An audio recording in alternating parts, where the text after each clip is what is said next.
Someone is seen flying and talking to someone on the other side of a transponder snail.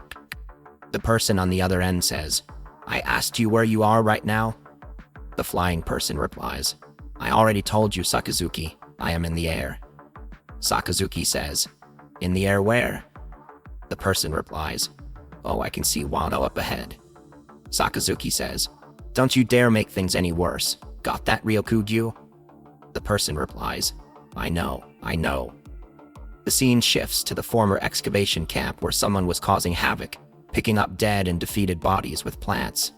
King was captured, and Queen was tied. A Navy person says, "I warned you not to test me, didn't I? A guy in my position can't go around getting beaten by pirate subordinates. The Navy doesn't have any spare manpower to send around performing cleanup. And you are just who I thought you were. That booze tastes like crap. It needs more time to age." Then he says on transponder snails, "Yeah, it's me. I am in Wano." And then it is revealed that he is Navy Admiral Ryokugyu Aramaki, also known as Green Bull. The scene shifts, and the Admiral says, "Sounds like they are having a grand old time up there. Well, the Navy ain't in any mood to celebrate you brats. The world outside is one unholy mess right now." A samurai stands in front of the Admiral who warns, "Hey samurai, you better not try to stop me." Raizo interjects, "He is from the Navy. They are Sir Luffy's enemies abroad." The Admiral retorts, "So you know how things work outside of here? The celestial dragons are considered the gods of the world. And in this country unaffiliated with the world government, you have no human rights. Don't blame me for it. It's how the world works." He unleashes his attack, Groves of Wrath, and continues, "I am a woodsman with the power of the woods fruit. The forest is just as much the cradle of life as the sea. It is a pure logia, nature itself. Let me teach you something. Humankind has endured through the ages by creating and defining the inferior. The rest of us can look down our noses at you unaffiliated countries. Discrimination creates solace. It doesn't matter how many people die in this country because the law does not apply here. Just try to stop me. I'll kill thousands of you. Anything to ensure I reach Straw Hat Luffy." Yamato enters and declares, "The people have withstood 20 years of oppression. I won't let you ruin their chance to finally celebrate and allow their hearts to feel free again." The Admiral asks, "Who are you?"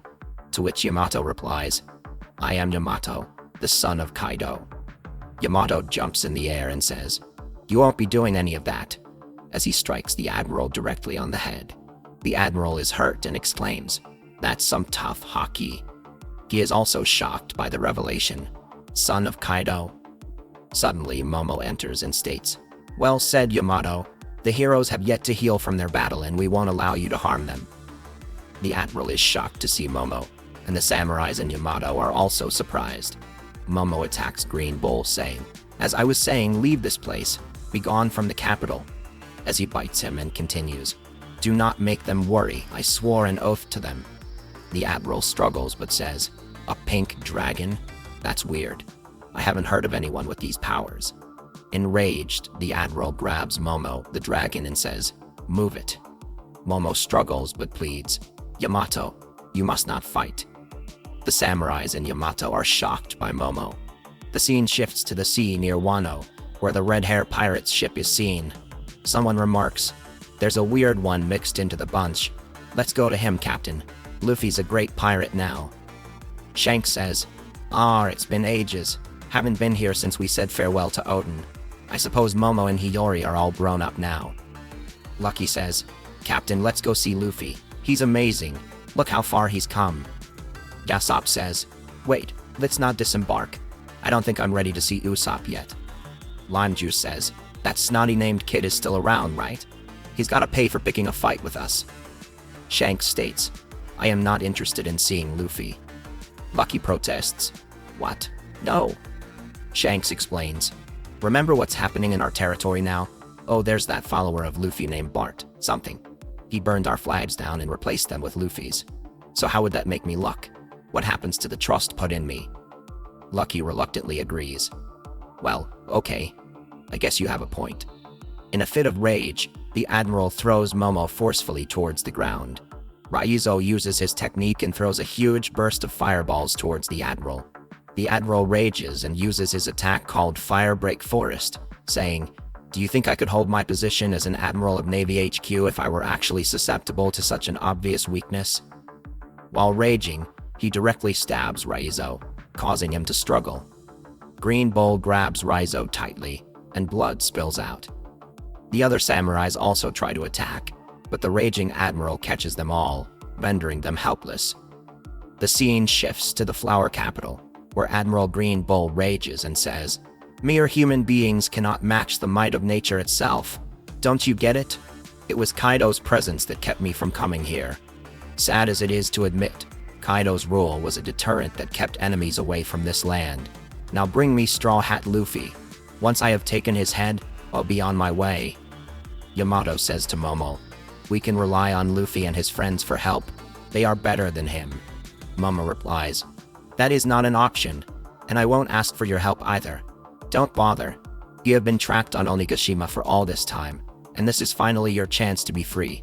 So I am giving you a proper send-off. Luffy, Zoro, and the rest are fighting battles for me all this time. We are the ones who will stay behind in our country.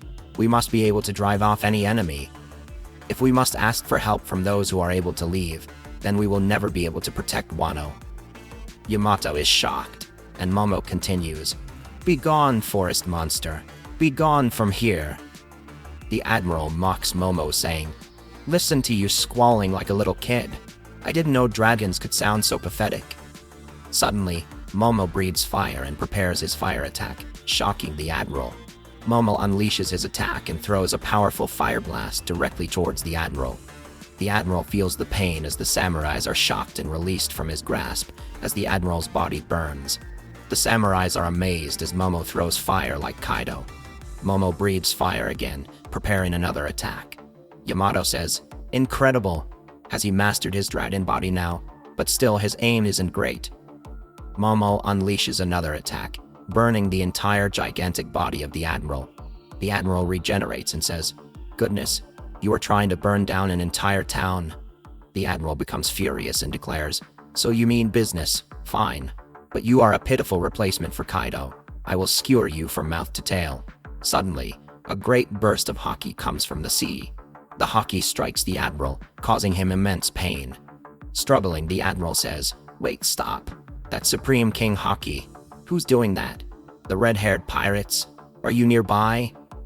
The scene shifts to the sea, where Lucky says, "Captain, easy with the sudden Haki blasts. The new guys are foaming at the mouth." Beijing Shanks says, "Now I'm not accusing you of fighting dirty Navy man, but when the newcomers who just changed pirating history are exhausted from their feet, don't you think what you're doing is a bit much?" Shanks remembers the past of Momo and Luffy and says in anger, "Are you that afraid of the new era?" The Admiral responds, "Look, I'm not picking a fight with you guys. Not yet. Fine, fine." As the Admiral leaves, both Momo and Yamato feel relieved. Then the scene shifts to the top of a cliff, where King and the monster trio are present. Luffy smiles and says, "He's gone." Sanji says, "Aw, we don't get to fight." Zoro remarks, "Not bad, Momo, not bad." Jinbe adds, "That was some monstrous Haki being thrown around, though." Luffy asks, "Yeah, what was that?" He smiles and continues, "It made me think of a familiar face." And the chapter ends.